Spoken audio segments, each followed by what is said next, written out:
तो स्टार्ट करते हैं डेफिनेशन के साथ में। हमारे चैप्टर का क्या नाम है? सिंथेसिस। सिंथेसिस का मतलब ऐसे होता है जोड़ना। सबसे पहले बात करेंगे इसके डेफिनेशन के बारे में। तो इसकी डेफिनेशन हम कुछ ऐसे लिख सकते हैं कि अ सिंथेसिस a synthesis is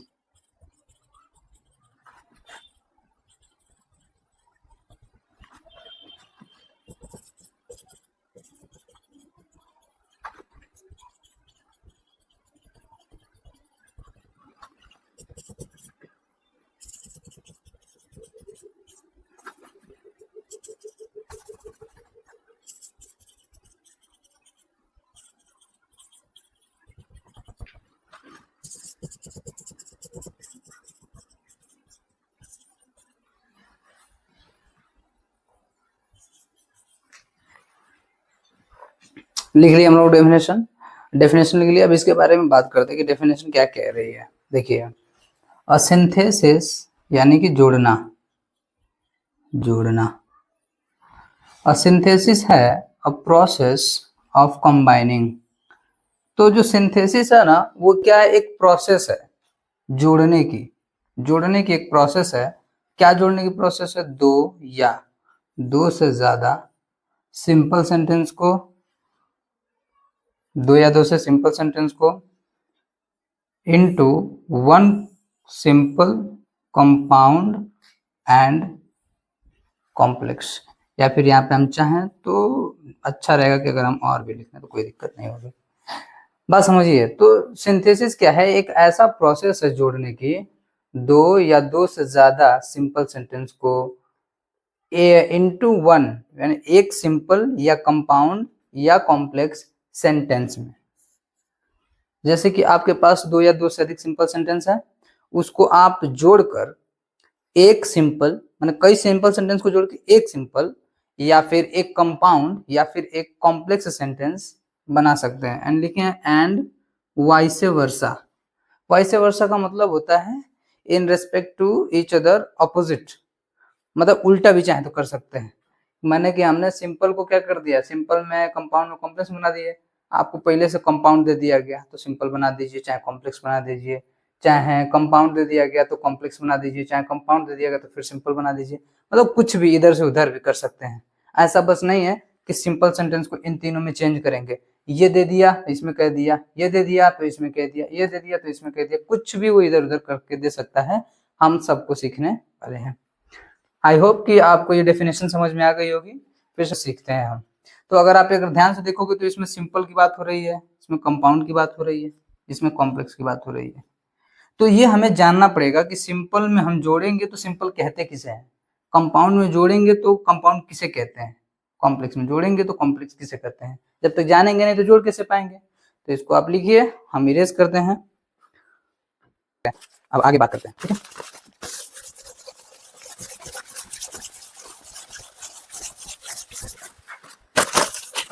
इस कड़ी में सबसे पहले क्या है? Simple sentence. सिंपल सेंटेंस पहले समझते हैं।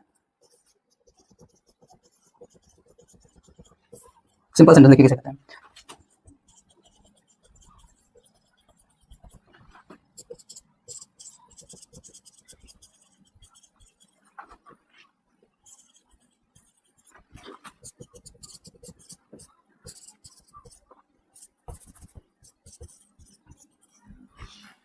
समझते हैं सिंपल सेंटेंस किसे कहते हैं। अब सिंपल सेंटेंस समझते हैं। Simple sentence, a simple sentence, एक सिंपल सेंटेंस होता है चाहे अ सेंटेंस, ऐसा सेंटेंस विच हैज, जिसके पास है ओनली वन, केवल एक मात्र, फाइनाइट। फाइनाइट को दूसरे शब्द में क्या कह सकते हैं? Main verb. तो सिंपल सेंटेंस हम उसे कहते हैं जिसमें केवल क्या हो? एक फाइनाइट वर्ब हो, या फिर आप कह लीजिए उसको एक मेन वर्ब हो। For example Mohan is very happy। हमने एक एग्जांपल लिखा, मोहन इज वेरी हैप्पी। दूसरा एक और एग्जांपल लिख लेते हैं, दे आर शाउटिंग हियर। ठीक, दे आर शाउटिंग हियर। अगर आप ध्यान से देखोगे तो इस सेंटेंस में क्या है, एक वर्ब है। अगर किसी सेंटेंस में एक ही वर्ब होती है तो उसी को हम मेन वर्ब कहते हैं, उसी को मेन वर्ब बोलेंगे, हेल्पिंग वर्ब नहीं बोलेंगे। हेल्पिंग वर्ब के लिए एक से ज्यादा वर्ब की जरूरत होती है, जो सबसे पहले होती है उसको हेल्पिंग वर्ब बोलते हैं। तो एक ही वर्ब है तो यही मेन वर्ब हो गया। इसमें अगर आप ध्यान से देखोगे तो एक वर्ब भी है, एक वर्ब भी है। तो इसमें अब क्या बोल सकते हैं, जो पहले है उसको बोल सकते हैं हम हेल्पिंग वर्ब, अब बाद वाले को क्या बोलेंगे, मेन वर्ब। तो इसमें अगर आप ध्यान से देखेंगे तो इसमें आपको दिखाई देगा कि क्या है, इसमें एक मेन वर्ब है। तो बस यही इसकी डेफिनेशन है कि ओनली वन क्या चाहिए, मेन वर्ब चाहिए। A only one main verb, चाहे आप बोलो फाइनाइट वर्ब, उसे कहते हैं simple sentence. I hope you are getting, समझ में आ रहा है ना। अब उसके बाद बात करते हैं किसकी, कंपाउंड सेंटेंस की। ठीक है, इसको नोट करिए, कंपाउंड सेंटेंस।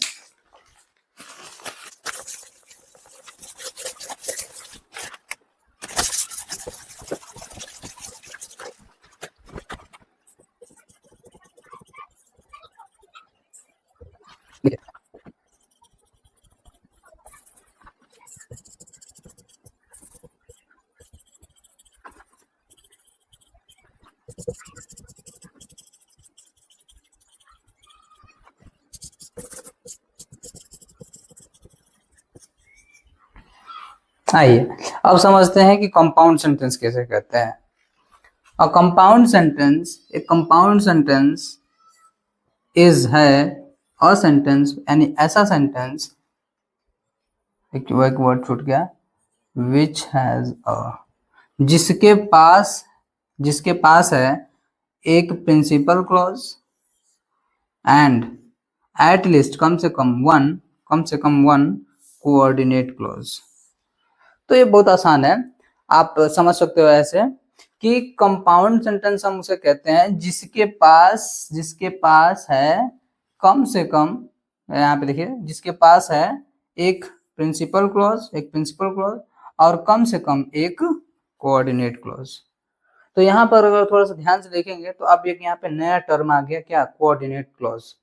कोऑर्डिनेट क्लॉज आ गया। तो कोऑर्डिनेट क्लॉज समझ लेते हैं कि कोऑर्डिनेट इस क्लॉज इसमें क्या है, तो आसानी से समझ सकते हैं। जो कोऑर्डिनेट क्लॉज होते हैं ना, कोऑर्डिनेट क्लॉज ये कोऑर्डिनेटिंग कंजंक्शन से बनते हैं। Coordinating conjunction, coordinating conjunction. ज्यादा डिटेल में नहीं जाएंगे, इसके लिए मैं दूसरी वीडियो बना दूंगा। ठीक है, तो कोऑर्डिनेटिंग कंजंक्शन किसे कहते हैं, fan boys, FANBOYYS। For and nor but और yet so.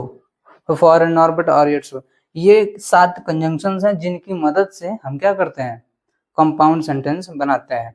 Compound sentence, compound देखिए, ये कंजंक्शन अगर आप इस्तेमाल करोगे तो क्या बनेगा, वो कोऑर्डिनेट क्लॉज बनेगा। कोऑर्डिनेट क्लॉज बन गया और एक इसमें प्रिंसिपल क्लॉज होता है, ये दोनों मिलके क्या कर देते हैं, कंपाउंड सेंटेंस बना देते हैं। बहुत आसान है, सिंपल है एकदम।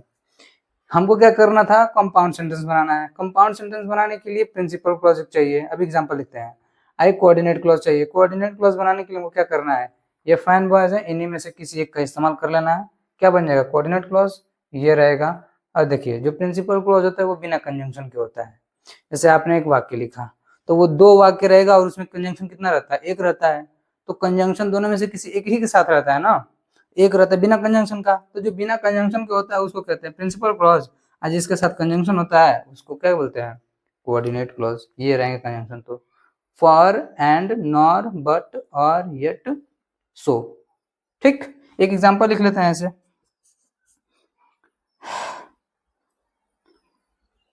He is happy, he is happy but, थोड़ा सा अच्छा एग्जांपल लिखते हैं,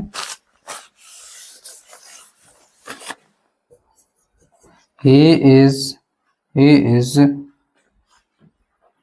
not happy, ये भी थोड़ा सा हो जाएगा, he is happy, he is happy for he has enough money।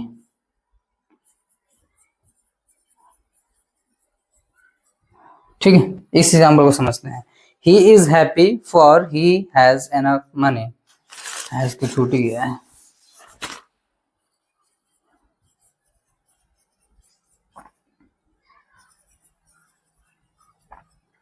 He has enough money, ठीक है।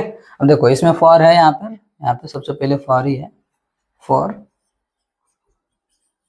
Foreigner boots.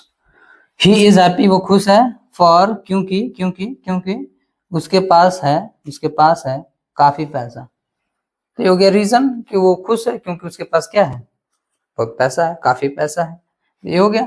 अब यहाँ पे अगर आप ध्यान से देखोगे तो ये कंजंक्शन जो है, ये कंजंक्शन ये इसके साथ में है। वही मैं चीज कह रहा था कि जब आप दो वाक्य जोड़ोगे तो कंजंक्शन एक होगा, कंजंक्शन जो एक होगा वो किसी न किसी एक क्लॉज के साथ में रहेगा। तो ये इसके साथ में है, ये बिना क्या हो गया, ये बिना कंजंक्शन के हो गया। तो ये बिना कंजंक्शन के होगा तो इसी को हम लोग बोल रहे हैं प्रिंसिपल क्लॉज यानी पीसी।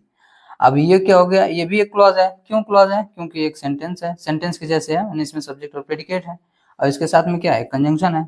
तो ये कंजंक्शन कोऑर्डिनेटिंग है तो ये बोल देंगे को, और ये क्लॉज है तो हो गया क्लॉज माने कोऑर्डिनेट क्लॉज, ठीक है। इसको क्या बोल देंगे, कोऑर्डिनेट क्लॉज। आई होप कि आपको ये भी समझ में आ गया कि कोऑर्डिनेट क्लॉज किसे कहते हैं, सिंपल सेंटेंस किसे कहते हैं। बात करते हैं कॉम्प्लेक्स सेंटेंस की, ठीक। चलिए आप वीडियो को आगे बढ़ते हैं।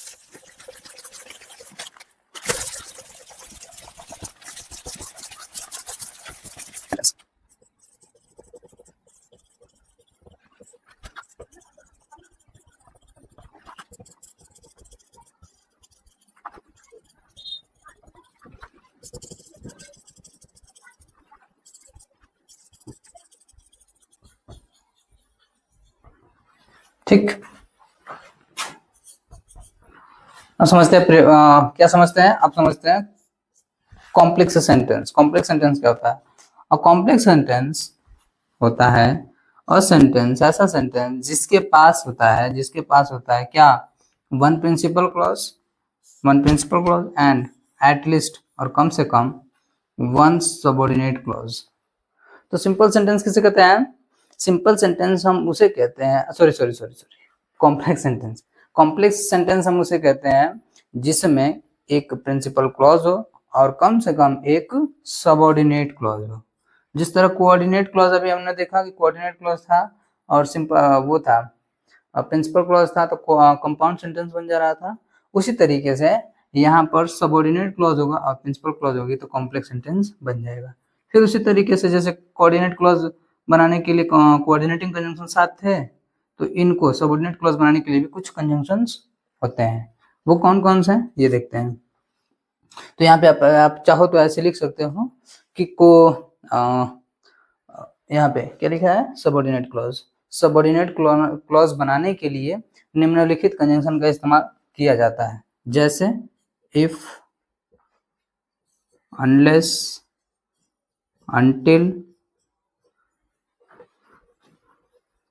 until, as soon as,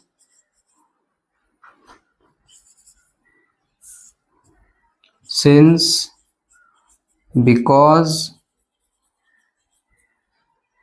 as,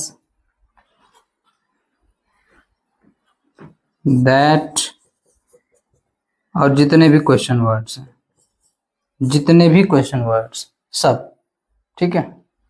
इसमें और आगे अगर जोड़े तो आफ्टर, बिफोर,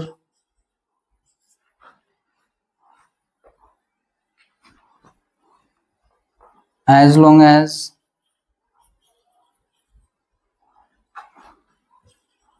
then, etc। बहुत सारे कंजंक्शन हैं, मैंने आपको कंफ्यूज नहीं होना है। देखो कंजंक्शन है बस दो ही प्रकार के, एक कोऑर्डिनेटिंग एक सबऑर्डिनेटिंग। कोऑर्डिनेटिंग कंजंक्शन बनाएगा कोऑर्डिनेट क्लॉज, सबऑर्डिनेटिंग कंजंक्शन बनाएगा सबऑर्डिनेट क्लॉज। तो उसमें क्या, जो कोऑर्डिनेटिंग कंजंक्शन जब दो ही टाइप है तो कोऑर्डिनेटिंग कंजंक्शन क्या है, गिने चुने एकदम साथ हैं, वो फिक्स है कि वो साथी हैं। लेकिन उनके अलावा जितने भी अगर कोई वर्ड है, कोई कंजंक्शन का काम कर रहा है तो आप सब जान जाओ कि वो क्या है, सबऑर्डिनेटिंग कंजंक्शन, सब सबऑर्डिनेटिंग कंजंक्शन है, ठीक। अब सबऑर्डिनेटिंग कंजंक्शन से क्या बनेगा, सबऑर्डिनेट क्लॉज। सबऑर्डिनेट क्लॉज रहेगा एक कंजंक्शन से और एक रहेगा बिना कंजंक्शन के, यानी कि उसमें प्रिंसिपल क्लॉज, दोनों मिलकर क्या बन जाएंगे, कॉम्प्लेक्स सेंटेंस। तो ये बड़ा आसान है, ठीक है, समझना। कंपाउंड सेंटेंस, कॉम्प्लेक्स सेंटेंस और सिंपल सेंटेंस हम लोगों ने समझ लिया। अब बात करते हैं मेन मुद्दे की। मेन मुद्दे की बात क्या है? मेन मुद्दे की बात ये है कि हमें क्या करना था, सिंथेसिस पढ़ना था। सिंथेसिस में भी क्या करना था, दो या दो से अधिक सिंपल सेंटेंसेस को एक सिंपल, एक या फिर एक कंपाउंड या फिर एक कॉम्प्लेक्स सेंटेंस में बनाना था। जब कंपाउंड कॉम्प्लेक्स सिंपल में बनाना था तो वो जानना भी जरूरी था, वो ऐसे हम जान गए। अब बात करते हैं सबसे पहले वाले की, क्या है उसमें कि सिंपल सेंटेंस। सिंपल सेंटेंस में हम पहले चेंज करेंगे, फिर कंपाउंड सेंटेंस में चेंज करेंगे, फिर कॉम्प्लेक्स सेंटेंस में। तो सिंपल सेंटेंस को चेंज करने के लिए सिंपल सेंटेंस में 8 तरीके होते हैं। कितने तरीके होते हैं? 8 तरीके होते हैं। इसको इरेज करते हैं और उन 8 तरीकों क्या करते हैं, हम यहाँ पर लिखते हैं। आपको लिखना है, लिखिए।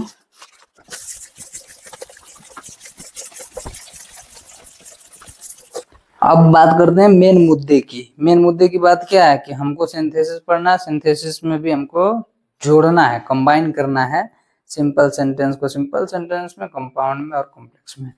तो सिंपल सेंटेंस में चेंज करने के लिए कितने तरीके होते हैं? 8 तरीके होते हैं। थोड़ा सा 1 मिनट बताऊंगा। ये देखो, देखिए मेरा ये रिज्यूमे था, रिज्यूमे ऐसे, और मैं इस पे क्या कर रहा था, अभी इस वीडियो को शूट करने से पहले थोड़ा सा मैं होमवर्क टाइप में कर रहा था कि हाँ भाई कैसे स्ट्रक्चर वे में क्या करेंगे, इसको हम प्रिपेयर करेंगे और कैसे बनाएंगे 1 बाय 1, ताकि स्ट्रक्चर्ड वे में जब चीज़ें पहले से प्रिपेयर रहती हैं तो क्या होता है, आसान होता है। ठीक है, तो ये मैं वहीं पे लिखा था, अभी लिखा हूँ बैठ के, और लगभग ऐसी ही चीज़ें मैं क्या किया हूँ यहाँ पर भी लिखा हूँ। तो इसमें 8 तरीकों की बात है, ठीक है। 8 तरीके देखिए कौन कौन से हैं सिंपल सेंटेंस को। आप यहाँ पर लिख सकते हो कि कॉम्बिनेशन ऑफ 2 और more than 2 simple sentences into one simple one. मैं सिंपल सेंटेंस ऐसे लिखता हूँ, ठीक। सबसे पहला तरीका क्या है? सबसे पहला तरीका क्या है? सबसे पहला ही तरीका है कि पार्टिसिपल का प्रयोग करके। पार्टिसिपल, आप चाहे तो इससे आगे लिख सकते हैं पार्टिसिपल का प्रयोग करके, चाहे आप इसको ऐसे लिख लीजिए, ज़्यादा ठीक रहेगा कि बाय यूजिंग पार्टिसिपल। इसमें पार्टिसिपल भी 3 प्रकार के होते हैं, आगे बात करेंगे अभी।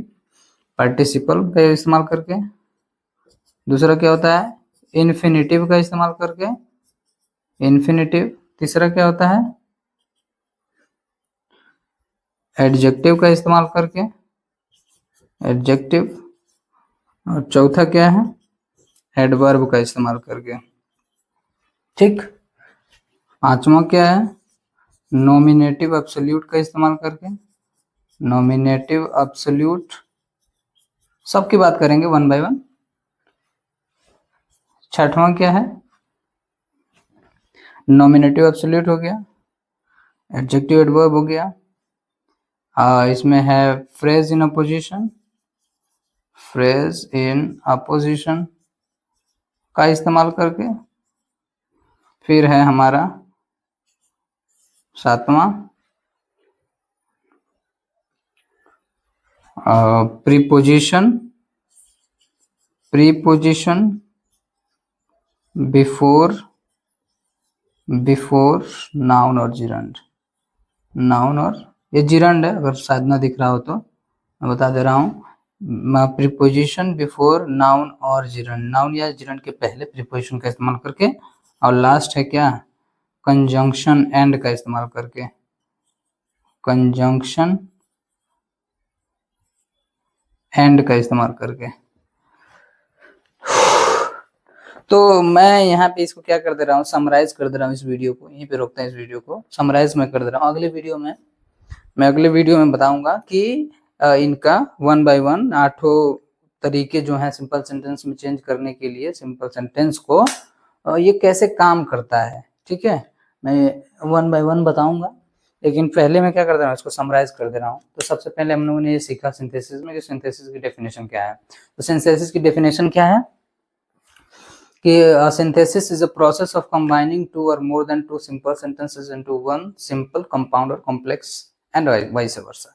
यानी कि सिंपल जो सिंथेसिस है एक सेंटेंसेस को जोड़ने की प्रक्रिया है। किसको जोड़ने की? सिंपल सेंटेंस को जोड़ने की प्रक्रिया है। किस में जोड़ने की? एक सिंपल सेंटेंस में, एक कंपाउंड सेंटेंस में, या एक कॉम्प्लेक्स सेंटेंस में। और लास्ट में क्या वर्ड था? Vice versa.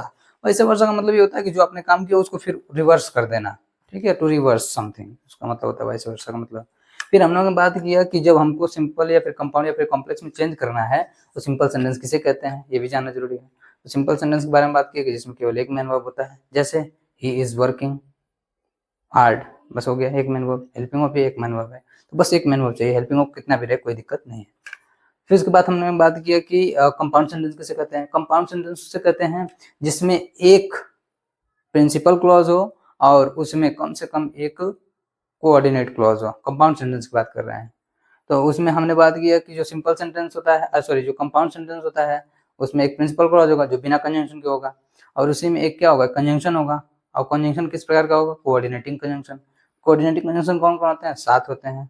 For and nor but और यट सो, जिनको निमोनिक्स के थ्रू आप इस्तेमाल करते हैं या फिर याद करते हैं फाइन बॉयज बोलकर, उनकी मदद से कोई भी बना रहेगा तो वो जो कोऑर्डिनेट क्लॉज पहले से रहेगा, उसमें प्रिंसिपल क्लॉज दोनों मिलकर क्या बन जाएंगे? Coordinate clause. तीसरा क्या हमने बात किया कि कॉम्प्लेक्स सेंटेंस। कॉम्प्लेक्स सेंटेंस किसे कहते हैं? कि एक ऐसा सेंटेंस जिसमें क्या हो? एक प्रिंसिपल क्लॉज हो और कम से कम एक सबऑर्डिनेट क्लॉज हो। सबऑर्डिनेट क्लॉज जो होता है वो सबऑर्डिनेटिंग कंजंक्शन से मिलकर बनता है। सबऑर्डिनेटिंग कंजंक्शन कौन कौन होते हैं? इफ है, अनलेस है, अनटिल है, आफ्टर है, बिफोर है, देन है, दैट है, विच है, आपके पास सिंस है, बिकॉज है, एज है, और जितने भी क्वेश्चन वर्ड्स हैं ये सभी होते हैं क्या?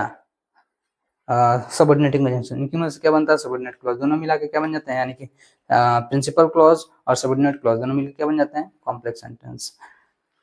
फिर हमने बात किया कि जो हमारा मेन पर्पस था कि चेंज करना है तो सिंपल सेंटेंस को चेंज करना है सिंपल सेंटेंस में, तो सिंपल सेंटेंस को सिंपल सेंटेंस में चेंज करने के लिए कितने विधियां हैं?